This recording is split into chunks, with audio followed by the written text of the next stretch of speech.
Prior to Operation Epic Fury, the ICSS says Iran was trying to recover from the severe damage to its nuclear infrastructure sustained during the 12-day war and continued to refuse to comply with its nuclear obligations with the IAEA, refusing them access to key facilities.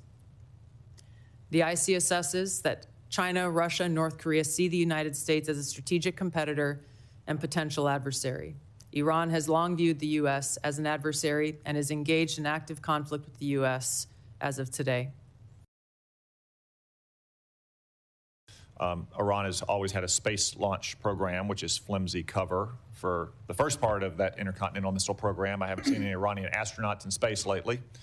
And second, they have medium-range ballistic missiles, which already have a reentry vehicle. So if you crudely married those two technologies together, I've heard some analysts say that Iran could have had a functioning intercontinental missile to threaten the United States in as few as 6 months. Would you agree with that assessment? Well, you're right to be concerned about Iran's development of longer-range ballistic missiles, Senator. If Iran were allowed to develop at the IRBM ranges, which is 3,000 kilometers, it would threaten most of Europe. And yes, as you mentioned, we know that Iran is gaining experience in these larger, more powerful booster technologies through its so-called space launch vehicle program.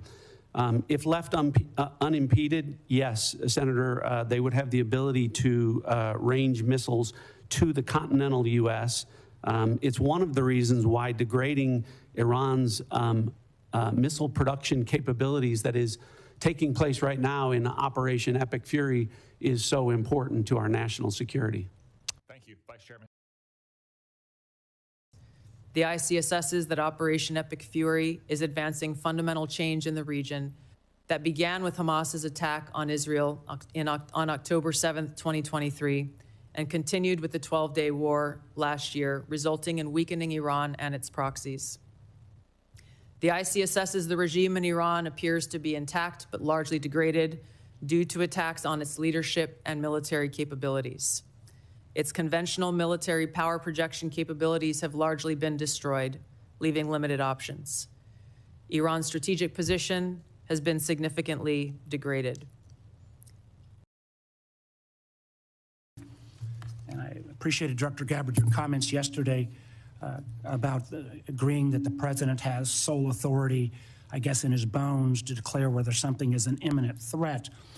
I didn't agree with your friend, Mr. Kent, but I didn't, again, I agreed with him yesterday on the fact that there was no imminent threat. I guess what I'm concerned about, one thing is, even in your printed testimony today on page 6, and your last paragraph on page 6, as a result of Operation Midnight Hammer, Iran's nuclear enrichment program was obliterated. There's been no efforts to try to rebuild their enrichment capability.